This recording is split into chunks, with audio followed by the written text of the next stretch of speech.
I'm confused. I'm very confused. The reason why I'm confused is because all day today, and all day yesterday, I've been seeing complaints about this episode of RWBY. And to be honest, I don't really completely understand. Now, don't get me wrong, I understand everybody has a right to dislike certain individual episodes because it's just, everybody has different opinions. But from what I am hearing is many say this episode is disappointing because it's too short.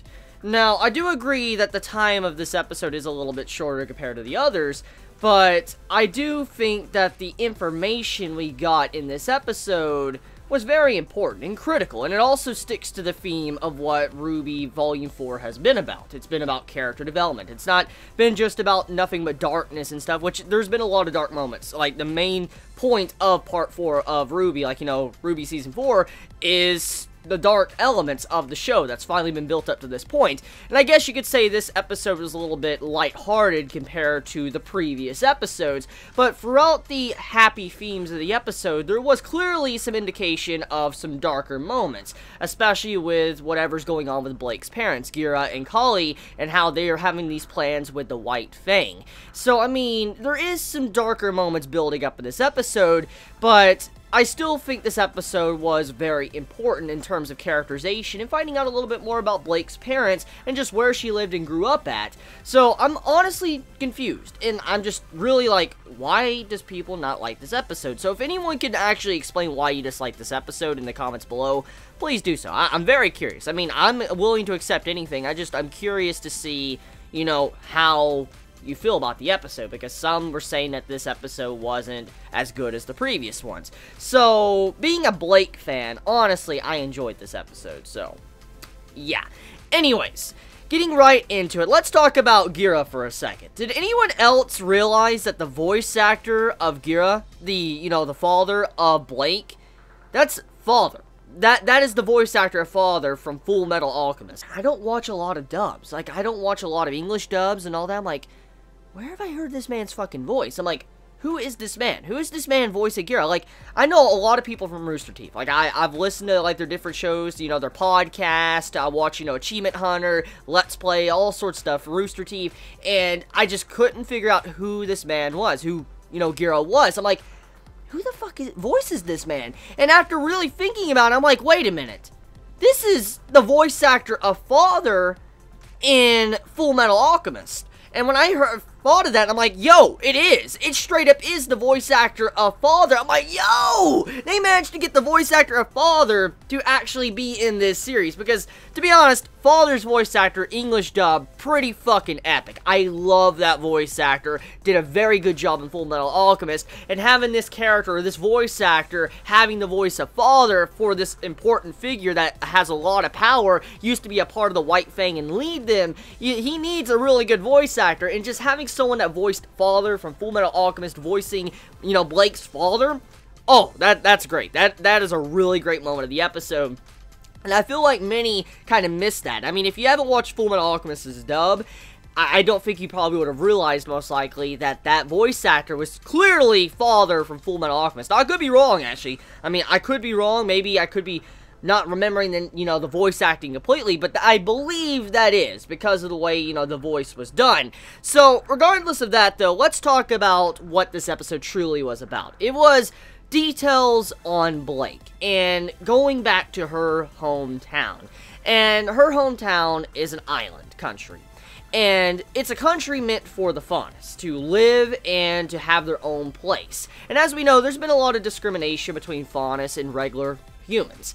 And we know there's this prejudice between them and all that, even there was a Great War in the past, even there were civil rights movements and stuff, and Faunus, eventually they decided to, stand up, they wanted, rights, and eventually they managed to get this island. It's like the council and all that were able to give out land. They're like, here you go, Faunus, we'll give you a fucking island, now you can just get the fuck out of her face. And that's kind of what happened. The Faunus were given an island because they could have their own place to be away from everyone else, and the island that they were given, you could pretty much consider it Australia. Like, no offense, I'm just saying, like, all the dangerous things, like, they say it's a freaking large-ass desert that wants to kill you, and they can't really, you know, live there. It's like, yo, this reminds me of Australia. So, that's exactly what I was thinking when I saw this episode. I'm like, so the Faunus are living on an island that's pretty much Australia, and also they feel like they have been forced to live here. It's a very cramped, you know, island. They are all here, and they feel like everything that was done to them was unjust. I mean, they got some land, obviously, but it's more like a slap in the face because they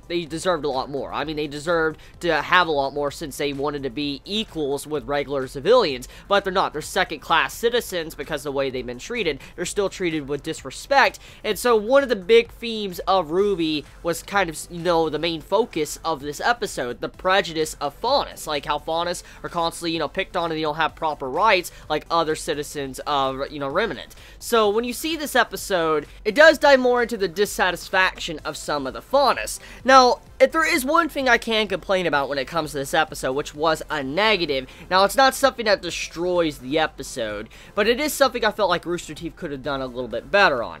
Clearly, this episode, they wanted to indicate that this island country was something the Faunuses didn't really want. I mean, they wanted their own land, obviously, but they wanted something better. And, you know, the way, you know, the politicians and stuff gave them this island, they gave them an island that really wasn't that good. It wasn't really, you know, peaceful. It was a hostile island that had a lot of bad creatures and animals and wildlife all over it, and they can't really live there and have a proper life. They can't expand. They have to be in this one central town.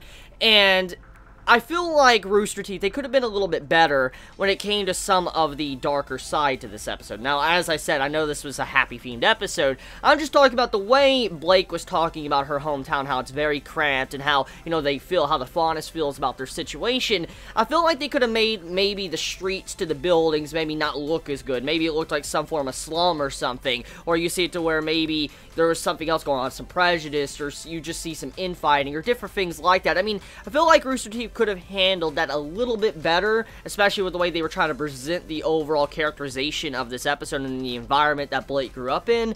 But, I mean, besides that, however, it did get the point across that, you know, this island, it is cramped, and all the Faunus pretty much are here, and it's like the only place they can really be themselves, and, you know, without fear of being put down, or, you know, just getting made fun of because, you know, they're different. And so, this, I understand at the same time, but I do wish they would have showed a little bit of a darker theme to that part when Blake was trying to explain it, at least with some form of flashback or something. I mean, yeah. Anyways, next thing to move into, let's talk about Sun. So Sun, oh, this boy, this boy, he straight up dug his hole. He dug a 6-foot hole and jumped in it and buried himself. Like, that man just killed himself. Like, jeez. Like, this man walks into Blake's house, gets to meet Blake's parents, and at first, I didn't really picture and catch on what this really meant. You gotta realize, your daughter hasn't been home in a very long time, okay? You think she was under attack, she was gonna get killed or something. She finally comes home, she knocks at the door, she brings home a guy with her. I mean, you gotta realize what the parents are gonna think. Like, what the fuck is this? You bringing home a guy? Is like, you telling me this person you're gonna marry or something? Is this your boyfriend? I mean, that's probably the thoughts that some of them might be thinking. And when they got in, and Sun just talks about, oh, your daughter's a real fighter. She has a lot of good moves and all that. Like, I have been first witness. Like, at first hand, I've seen what she has done. I'm like, yo, son, you just dug your fucking hole. And just FYI, if you didn't understand that, it meant sex, okay? Or you just, yeah, it was innuendo. If you don't understand that, I don't know what to say, okay? It was pretty much, Sun was saying, like, he did some stuff with their daughter, and they're like, wait, what exactly did you do, and all that? So, yeah, Sun realized what he did. He made a mistake, and he tried to get out of it. He, like, brings the tea over. He's like, oh, this is good tea. Before he even drinks it, that was just such a good moment. And yes, that was a cliche. I do admit, I've watched a lot of anime, read a lot of manga, and I do know that that was a very common cliche you would see in a type of series like this, but I mean, it was still enjoyable. It's just funny getting to see the little interaction between these characters and just see how the ears were constantly twitching of Blake's and also her mother, Collie's, how they were just constantly moving and stuff. It's so cute. And then when she looks over at Blake's like, I like him. That was so good. Okay, I'll stop with that. Just that moment, definitely the highlight in terms of comedy of the episode. So the serious moment besides that, let's talk about the White Fang. So we know the White Fang is a very big enemy of the series right now. We know what happened at the end of Part 3 of RWBY. You know, Season 3, we know the White Fang attacked, Adam was a part of it, and, you know, Blake saw that, and we know what happened to Yang thanks to the White Fang. And so there's a lot of tension between the White Fang and Blake's family, or just Blake in general, and RWBY. And with that popping up in this episode, Blake's like, the White Fang can't be trusted. I saw them, you know, killing people. I saw them killing people at the academy. Like, there's just no way. Like, why would you be working with them? And it is revealed that Blake's father was actually one time, a long time ago, he was the leader of the White Fang. He led them, but he stepped down to lead the people on this island country. So, it shows that he has leadership skills. He's someone that has the power to lead. He can definitely lead a big army. And he once led the White Fang. So this man is definitely someone that's very powerful. He's wealthy, very powerful. He's not someone you want to underestimate. It does seem like he is willing to do stuff to get shit done. Like, judging by the appearance of Blake's father, he's someone that will go to probably any lengths to probably protect his family and protect his people's interests. That's exactly the type of atmosphere he gives off when you really look at him in this episode. He seems like if I was done wrong, or my people was done wrong, it looks like he is someone like, I'm going to war to kill someone. That's exactly how he looked in this episode, the way he was just trying to display himself. And the way he was talking to the White Fang, it showed that he wasn't going to let the White Fang really scare him at all. Even though we do know at the end of the episode, those two members that came to talk to him were actually working for Adam, and they weren't really, I guess, a good side of the White Fang. All the White Fangs supposedly might be, you know, bad or good. There could be different factions in it. But, I mean, it seemed like he wasn't scared at all. He didn't really give a shit. He just closed the doors on him and all. He's like, I want to just spend time with my daughter, and that sets up the plot point for Blake and Adam to have their meeting later on down the road for Season 4 of RWBY. Maybe Season 5, because as I said already in my previous episodic reviews of RWBY, the season is more for the setup and, you know, just the characters getting a lot of development throughout this season. And the next season will focus on the bigger topics, like the big plot points. So yeah, let me know your thoughts in the comments below. You'll have a wonderful day or night wherever you live. Please be safe. Chibi out.